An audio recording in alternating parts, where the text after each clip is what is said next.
Pivot table एक बहुत ही powerful tool है जो कि एक्सेल में होता है और ये हेल्प करता है आपको डेटा कैलकुलेट करने में, डेटा को समराइज़ करने में और किसी भी डेटा को एनालाइज करने में, खासकर जो काफ़ी ज़्यादा लार्ज नंबर में डेटा होते हैं उनको एनालाइज करने में। और ये सब चीज़ें करने के बाद आप डेटा से आप ट्रेंड फाइंड कर सकते हो, उसमें अगर कोई पैटर्न है तो वो आप फाइंड कर सकते हो और साथ ही साथ आप उन डेटा को आपस में कंपेयर कर सकते हो, है ना। इन सब केस के लिए हम लोग पिवट टेबल का यूज़ करते हैं। अब जैसे यहाँ पे अगर मैं आपको यूज़ केस बताऊँ तो जैसे मान लीजिए मेरा क्वेश्चन है कि कौन से बच्चे, बॉयज़ या गर्ल्स, मतलब मेल या फीमेल, कौन से बच्चे का स्कोर फाइनल टेस्ट में ज़्यादा आता है। तो इस डेटा को आप एनालाइज कर सकते हैं। एक ऑप्शन तो आता है कि आप इसमें फ़िल्टर लगाओ, फिर एक बार मेल चेक करो, उसका सम करो, फिर एक और बार फ़िल्टर लगाओ, आप फीमेल चेक करो, फिर उन सभी का सम करो, तब आप जाके बता पाओगे, है ना। अभी तो यहाँ थोड़ा सा डेटा है तो ईजी हो गया। जब इसको मैं और कॉम्प्लेक्स करता जाऊँगा तो आपके लिए बहुत दिक्कत हो जाएगा। जैसे मैं बोलूँ भूमि हाउस में कौन से बच्चे ज़्यादा अच्छा पढ़ते हैं, गर्ल्स या बॉयज़, है ना। तो वो कॉम्प्लेक्स चीज़ एनालाइज करने के लिए या डेटा को समराइज करने के लिए हम लोग यहाँ पे पिवट टेबल यूज़ करेंगे। उसके लिए क्या करो, आप सबसे पहले आप जाओ इंसर्ट टैब में, आपको ऊपर सबसे ऊपर इंसर्ट टैब मिलेगा, आपको ऑप्शन मिलेगा, सबसे पहला ऑप्शन मिलेगा टेबल वाले ग्रुप में पिवट टेबल का, आप उस पर क्लिक कर दीजिए। बाय डिफ़ॉल्ट एक्सेल इतना ज़्यादा स्मार्ट होता है कि वो पूरा का पूरा टेबल आपके लिए सेलेक्ट कर लेगा। उसको पता है कि टेबल कहाँ से स्टार्ट होता है, कहाँ से ख़त्म होता है। बाय चांस अगर आप मान लीजिए यहाँ पे उसने सेलेक्ट किया, टेबल रेंज दिखा रहा है, बाय चांस मान लीजिए मैं हटा देता हूँ, मतलब एक्सेल को समझ में नहीं आया, ठीक है, तो उस केस में यहाँ पर सेलेक्ट कर लूँगा, मैं नेम सेलेक्ट किया और वही control shift right button, control shift down button, पूरा टेबल मैंने सेलेक्ट कर लिया, जितना मुझे रेंज चाहिए था सारा टेबल आ गया। नेक्स्ट ऑप्शन आता है कि आप इस पिवट टेबल को सेम एक्सेल शीट में दिखाना चाहते हैं या आप नई वर्कशीट ओपन करना चाहते हैं। तो यार सेम में मैं यूज़ नहीं करता क्योंकि काफ़ी ज़्यादा क्लटर्ड हो जाता है, यहीं पे सारा डेटा, यहीं पे आप एक्सेल पिवट बनाओगे। तो इसके लिए मैं क्या करता हूँ, न्यू वर्कबुक यूज़ करता हूँ। आप उस पर क्लिक करिए, बाय डिफ़ॉल्ट है, आप ओके कर दीजिए। जैसे ही आप ओपन करोगे यहाँ पर आप देखोगे अभी तक शीट 1 था, बाय डिफ़ॉल्ट एक नया शीट ओपन हो जाता है, शीट 2। ठीक, इसको मैं थोड़ा जूम कर लेता हूँ। अब आप देखो यहाँ पे लिखा हुआ है to build a report choose the fields from the pivot table field list. तो यहाँ पे पिवट टेबल का फील्ड लिस्ट दिया हुआ है। बाय डिफ़ॉल्ट ये आपके लिए ऐसा ओपन होता है ना। जब आप अपने सिस्टम ओपन करोगे तो आपको ऐसा दिखेगा। इसमें सारे नेम लिखे होंगे, मतलब सभी कॉलम्स के नेम होंगे। अगर आप देखोगे नेम, जेंडर, एज, क्लास, मेरे सभी कॉलम्स के नेम यही है, जितने भी टेबल में कॉलम्स है ना। अभी मेरा पहला क्वेश्चन क्या था कि मुझे देखना है मेल फीमेल में सबसे ज़्यादा नंबर किसके हैं। तो मैं जो भी जेंडर कॉलम है उसको उठा के डालूंगा रोज़ में। रोज़ में इसलिए डालता हूँ क्योंकि एक के नीचे एक वैल्यूज़ आए, इसलिए मैं रोज़ में डाल रहा हूँ। अब मुझे क्या देखना है कि किस चीज़ के ऊपर मुझे कंपैरिजन करना है ना। तो मुझे करना था फाइनल टेस्ट के जो स्कोर है उसके बेसिस, तो उसको उठा के मैं डालूंगा वैल्यूज़ में। अब आप देखोगे कि जो फीमेल बच्चे हैं उनका स्कोर है 1090 और जो मेल है उनका 877। इसका मतलब जो फीमेल, जो गर्ल्स बच्चे हैं ज़्यादा अच्छा पढ़ते हैं कंपेयर टू बॉयज़। जनरली दुनिया में भी यही होता है ना। तो हम लोग ये देख सकते हैं डेटा से।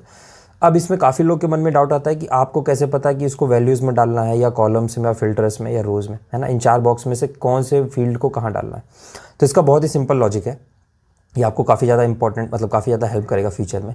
आपको जिस भी कॉलम के ऊपर कैलकुलेशन करना हो उसको आप उठा के डाल दो वैल्यूज़ में। वैल्यूज़ में आप देखो समेशन का ऑप्शन दिया हुआ है, तो ये कैलकुलेशन के लिए यूज़ होता है। आपको सम फाइंड करना है, परसेंटेज फाइंड करना है, मैक्सिमम मिनिमम फाइंड करना है, काउंट फाइंड करना है, टोटल फाइंड करना है ना। तो वो आपको वैल्यूज़ के अंदर मिलेगा। तो अगर जैसा मुझे यूनिट टेस्ट का स्कोर का देखना होता है, यूनिट टेस्ट 1 का, तो उसको उठा के मैं यहाँ डाल देता। और बाय डिफ़ॉल्ट मेजर केसेस में वो सम लेता है। ये एक्सेल में मतलब बाय डिफ़ॉल्ट होता है, वो सम कर देता है। अगर कोई भी न्यूमेरिक वैल्यूज़ आती है उसको वो यहाँ सम कर देता है। तो हम लोग को भी सम चाहिए था तो कोई दिक्कत नहीं हुआ। और जेंडर को मैंने रोज़ में इसलिए डाला क्योंकि मैं चाहता हूँ एक के नीचे एक वैल्यूज़ है। आप चाहो तो कॉलम में भी डाल सकते हो, जैसे जेंडर को उठा के मैं कॉलम में डाल दूँ तो आप देखो कैसा आएगा। फीमेल का ऐसा आया, मेल का वैल्यूज़ ऐसा आया। ठीक आएगा वही, बट इसका भी हम लोगों ने इसको ट्रांसपोज कर दिया। अभी रोज़ के बजाय हम लोग कॉलम में देख रहे हैं, बट ये ज़्यादा सही दिखता है पढ़ने में, तो इसलिए मैं इसको अभी रोज़ में रख रहा हूँ। तो अभी हम लोगों ने देख लिया है कि रोज़ कैसे यूज़ करते हैं, वैल्यूज़ कैसे यूज़ करते हैं, कॉलम्स कैसे यूज़ करते हैं। अब अगर हम लोग देखते हैं फ़िल्टर को कैसे यूज़ करते हैं, तो फ़िल्टर के लिए आप क्या कर सकते हो, जैसे मैं डाल देता हूँ यूनिट टेस्ट 1 का स्कोर, तो आप देखोगे सबसे ऊपर फ़िल्टर आपका आ जाएगा जो कि बाय डिफ़ॉल्ट ऑल सेलेक्टेड है।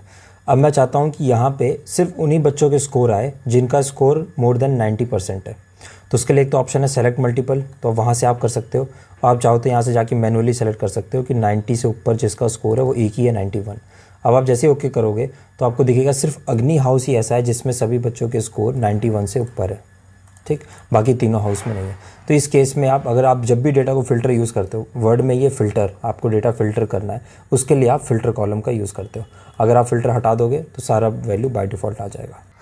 अब इसके अलावा एक प्रॉब्लम आता है, अभी तो आपके पास चलो थोड़े से ही 7-8 ही कॉलम्स हैं, हेडर्स है आपके पास, तो इतने में आ गया। कभी कभार क्या होता है, जब बहुत सारे आप रियल डेटा पे काम करोगे तो बहुत सारे हेडर्स होते हैं। उस केस में आपको स्क्रॉल कर करके डेटा देखना होता है कि कौन सा हेडर आपने सेलेक्ट किया। तो उस केस में आप क्या करो, आप पिवट टेबल में जाइए, यहाँ पे सेटिंग का ऑप्शन दिखेगा टूल्स में, पिवट टेबल फील्ड्स में यहाँ पे एक सेटिंग का ऑप्शन जैसा बना होगा जिसमें टूल्स लिखा होगा, आप उसको क्लिक करिए। यहाँ पे आपको सेकंड ऑप्शन मिलेगा जहाँ पे राइट साइड में आपको ऐसा वर्टिकल बॉक्स दिखेगा ना, उसको आप क्लिक कर दीजिए। आपका जो ये फील्ड लिस्ट का जो नेम था वो आप लेफ्ट साइड में आ जाएगा आपके पास, और राइट साइड में चारे बॉक्स आ जाएंगे। तो आपको ईजी हो जाएगा यहाँ पे डेटा के साथ खेलने में, मतलब आपको सारे कॉलम्स यहाँ पे दिखाई देंगे। ठीक, अब दूसरा चीज़ आता है कि यहाँ तो मुझे पता लग गया कि सभी गर्ल्स बच्चों का स्कोर इतना है, सभी बॉयज़ का इतना है। ऐसा भी हो सकता है कि इसमें कुछ ही बच्चे हों या कुछ ही लड़कियां हों जो हमेशा टॉप में रहती हैं, बाकी सब कम पढ़ने वाली हों, इसलिए ओवरऑल स्कोर ज़्यादा है।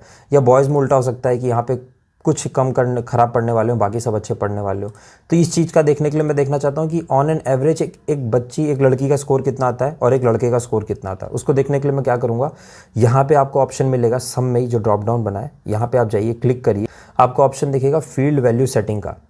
ठीक, आप उस पर क्लिक करिए।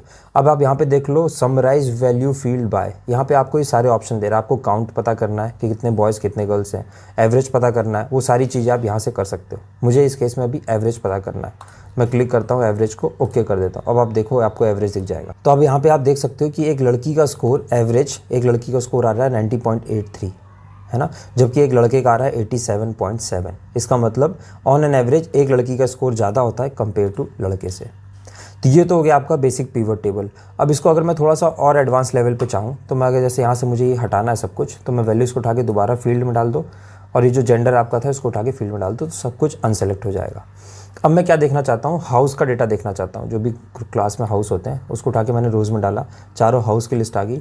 इस हाउस में देखना चाहता हूँ कौन से बच्चे कितना अच्छा पढ़ते हैं, तो मैं फाइनल टेस्ट के स्कोर को उठा के दोबारा वैल्यूज़ में डाल दूँगा और बाय डिफ़ॉल्ट वो सम ले लेगा। ठीक, अब आप देखोगे कि सबसे हाईएस्ट स्कोर कितना है, तो उसके लिए मैं क्या करूँगा, यहाँ पे कहीं भी आप राइट क्लिक करिए पूरे इसमें फील्ड में, और यहाँ पे सॉर्ट का ऑप्शन आपको मिलेगा, है ना। आप इसमें कर दीजिए लार्जेस्ट टू शॉर्टेस्ट।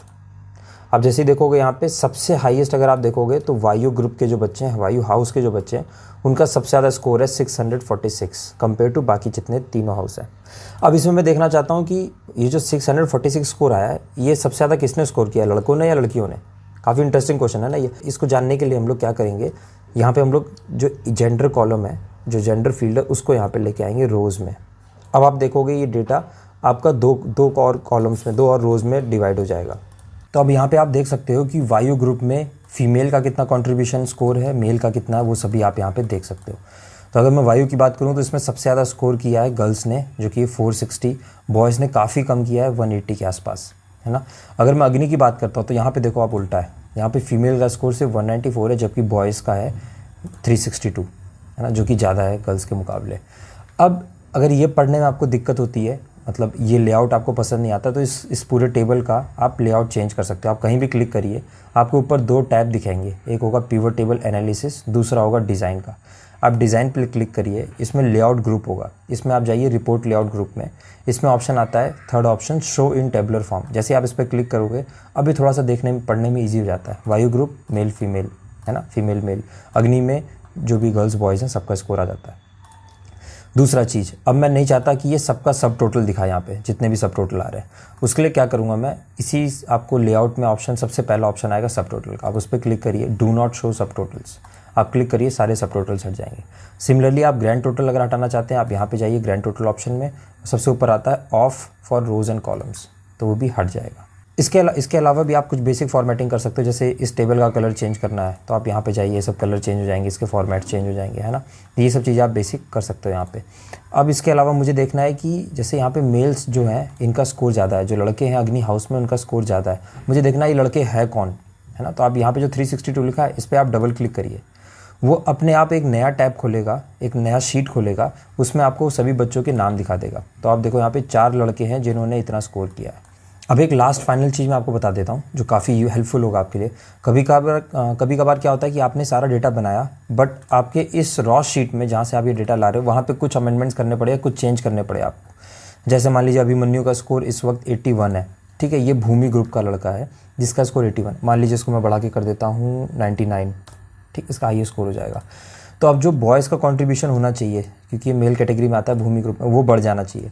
अभी देखो आप बाय डिफ़ॉल्ट कितना है, 240 है, बट यहाँ पे स्कोर हम लोगों ने 81 से 99 कर दिया है, तो अब ये बढ़ जाना चाहिए। तो वो स्कोर यहाँ पे रिफ्लेक्ट करने के लिए आप क्या करोगे, आपको क्लिक करना होगा, पहले आप इस टेबल पे क्लिक करो, आपको ऑप्शन दिखेगा पिवट एनालिसिस, पिवट एनालाइज का, है ना। आप बाहर क्लिक करोगे तो वो ऑप्शन नहीं आएगा, आपको पिवट टेबल पे कहीं क्लिक करना होगा, कहीं भी, ठीक। अब आपको ऑप्शन दिख रहा है पिवट टेबल एनालाइज का, इस पर आप क्लिक करिए पिवट टेबल एनालाइज पे। यहाँ पे ऑप्शन दिख रहा होगा आपको डेटा में रिफ्रेश का, है ना। जैसे ही आप रिफ्रेश क्लिक करोगे, अभी आप देखना भूमि में 240 का स्कोर चेंज हो जाएगा। जैसे आप रिफ्रेश करोगे, रिफ्रेश ऑल कर देता हूँ, रिफ्रेश एक ही बात है, रिफ्रेश ऑल कर दे रहा हूँ। अब देखो यहाँ पे 240 से 258 स्कोर हो गया, क्योंकि अभी हम लोगों ने यहाँ पे जाके स्कोर 99 कर दिया है, मतलब 18 स्कोर बढ़ाया था, वो यहाँ पे आपको रिफ्लेक्ट कर रहा है ना।